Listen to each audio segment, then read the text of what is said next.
Hi guys, it's Debbie, and today I would like to speak about a topic which has a special place in my heart, the work of director Christopher Nolan. Anybody that knows me is aware of how I have always loved all of Christopher Nolan's art, and today I would like to try and convey some of my thoughts upon why his work means so much to me. First of all, in my opinion, Christopher Nolan's films represent the true meaning of cinema. A film can be viewed in many different ways, and in recent years cinema has spiraled into a pure money machine. There has been a spike in the number of films that have been produced, while the individual quality has deteriorated. We have lost the concept of a film as a work of art. I'm not saying that everything out there is terrible and that Nolan is the one and only true saviour, but his works are put out as a product of years and years, sometimes even over a decade, of intense study on the subject, a meticulous attention to each and every component of the final project. All of his works represent an intense and nearly perfectly executed array of details, which I'll speak more about later, and which endure over the course of time. A Nolan film is not just a Friday night ticket with a combo large popcorn deal. It's a 360-degree experience which will leave you fulfilled but at the same time empty and craving for more. A Nolan film can keep you awake at night looking up at the sky and pondering about our microscopic position in time and space. It can have you crying your eyes out about the importance of love. It will spark debates upon a society, upon criminality, about mental sanity, about chaos and the darkest tunnels of our minds. It will make us bow down to our humble spots as minuscule grains of dust in an infinite universe. So Nolan's films bring back hope to cinema. They bring back the sincerest love for film. They regenerate that elegance as a film, as a form of art. Of course, Nolan and his team have a career, and just like any other director, just like any other profession, they will want to profit from their work. But that never passes on to the audience. We never suffer from that constant reminder of the money machine profiting from our viewing, from the blatant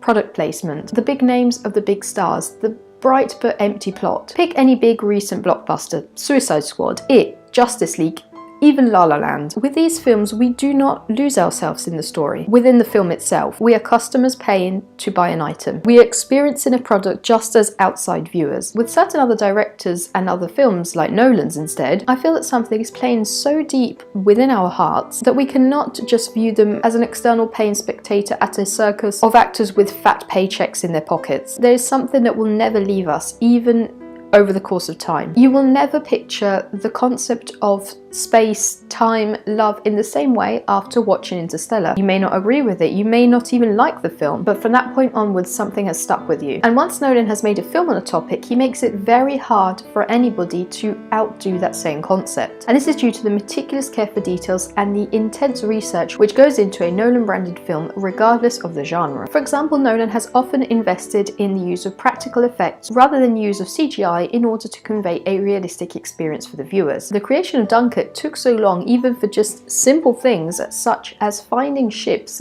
that would perfectly fit the description required for the plot. The CGI was limited inside the spaceships in Interstellar in order for the actors to deliver a natural performance, as if they were really inside a spacecraft. And for example, the noise of the sand blowing on the cars during the sandstorm was really sand being blown onto cars. The creators of the film actually built a space station in Iceland, and they had to dig it out every day because of the ice and snow that covered it on a daily basis. The huge truck flipping over in the Dark Knight was a real effect, and it had to be carefully prepared because it could only be done once. The absence of gravity in Inception was brought to life by creating a huge physical rotating set. And when CGI is implemented, it's used in a very sophisticated and precise manner. For example, with Interstellar, although the general audience would have never questioned the correct depiction of a wormhole or a black hole, the film portrays them in a totally accurate scientific manner. And the computer-generated images of the lights warped in space were calculated one by one in order to give them the right angle of deflection. A movie like Inception is based on a concept which took over a decade to be fully formed in Nolan's mind, and he did not quickly paste together his notes and throw out a cool concept knowing that at worst it would have been a good film. He waited and created a world which was beyond detailed. He brought to life a whole new idea, a mind-blowing maze. The actual word Inception has become part of our common language, and now can anybody else recreate this? No. Memento changed the way of viewing films because of its innovative structure. And what about the Dark Knight trilogy? This portrayal of Batman's world is so unique, so exhaustive, so elegantly put together that it can never be replicated. There will be other films on the same material, but never delivered even in a similar manner. When you watched Justice League, Suicide Squad, Batman vs Superman, did your legs tremble? Did you fear the enemy on the screen? Did you shudder while the Joker wreaked havoc? No. You might have loved it, but all the way through you knew it was a surreal story. You were sitting in a theatre in a real world with your popcorn watching images being projected on a screen. Instead, The Dark Knight hijacks our minds, which are living in a current world of chaos and terror. We are products of fear. We have no clue what society even means. We don't know where we should put our faith. And here comes the Joker, living, walking, breathing chaos. He does not have cool weapons. He is pure insanity. And he walks on stage as a real man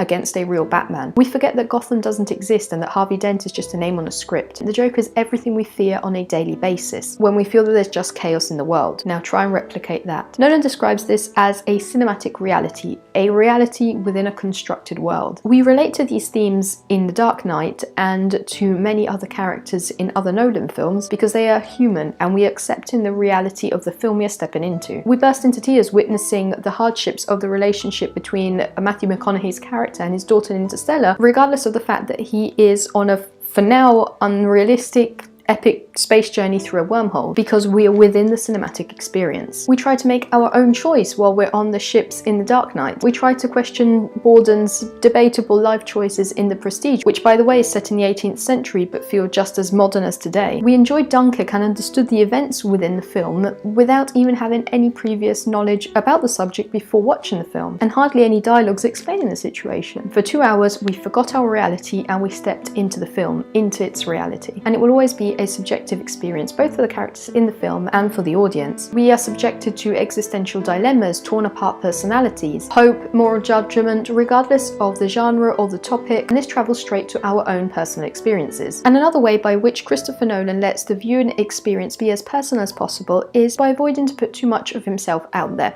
In better words, he puts his films before himself. I like to call this idea the Tarantino effect. We don't watch Pulp Fiction, we are in first place watching a Tarantino film. It's not Kill Bill, it's Tarantino's Kill Bill. We watch these films while constantly thinking about the director, about his style. When The Hateful Eight came out, everything was worded out as Tarantino's new film. While, for example, when speaking of one of my favourite directors, David Fincher, we appreciate his vast portfolio, which includes, but is not limited to, Fight Club, Seven, The Game, Gone Girl, Zodiac, but most of us would not even recognise David Fincher if he was standing next to us. We can certainly recognise Nolan's trademark features in his films, and we must appreciate him in first person as an artist, but his works will always be introduced as Dunkirk, a film by Christopher Nolan. And this feature helps the audience to abandon themselves completely to the cinematic experience, appreciating the cinematic realism of the reality and the characters they're about to encounter. Obviously, Nolan is not alone on his journey. His success is due to a comprehensive work as a team. There would be no Joker without Heath Ledger. So in general, his films earn their love even because of a carefully handpicked team of collaborators. In interviews, Nolan has always stated that he will always want to be the eye overlooking everything, that he will not employ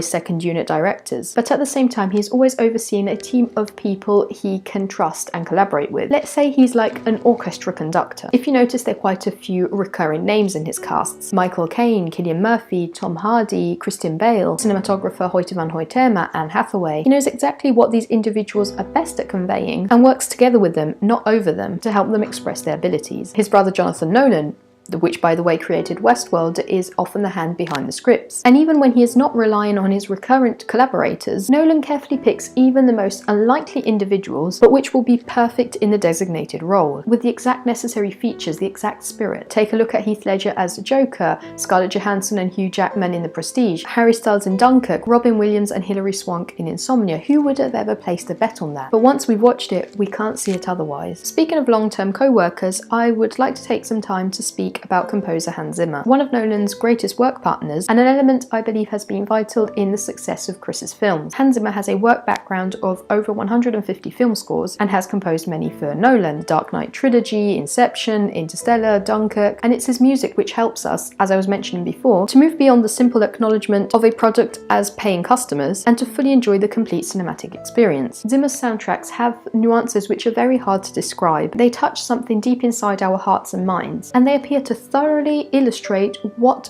the characters are experiencing, what the plot is portraying. Take for example Dunkirk, which describes the war from an anonymous point of view. The point of view of soldiers which mean nothing in the great scheme of things. They're just pawns in a nightmarish reality which has no time or interest in their personal story or in their survival. So it's a story of struggle and heroism, and Hans Zimmer brings in a nerve-wracking soundtrack which conveys the feeling of doom, of the enemy just behind the corner, of nerves being pulled to the limit. Interstellar, it would not have been the same if it hadn't been matched to Zimmer's notes, which express the idea of an epic journey, an epic moment in the history of mankind. And what about the rusty, grungy, chaotic notes following the Joker's steps? There is so much more I would like to express about the topic, and I will speak about Nolan again, but before reaching a conclusion, to be correct, I would like to question my own judgment and see if there are any features in Nolan's films with which I would not agree. I've thought about this for a very long time, and there's not a specific feature which I don't like in Nolan's films. But for example, when Dunkirk was released, I tried to watch the film without considering too much my previous knowledge about his work. When we love an artist, we tend to assume that anything they will ever create will be perfect. And I know that even in the worst disastrous scenario possible, a Nolan film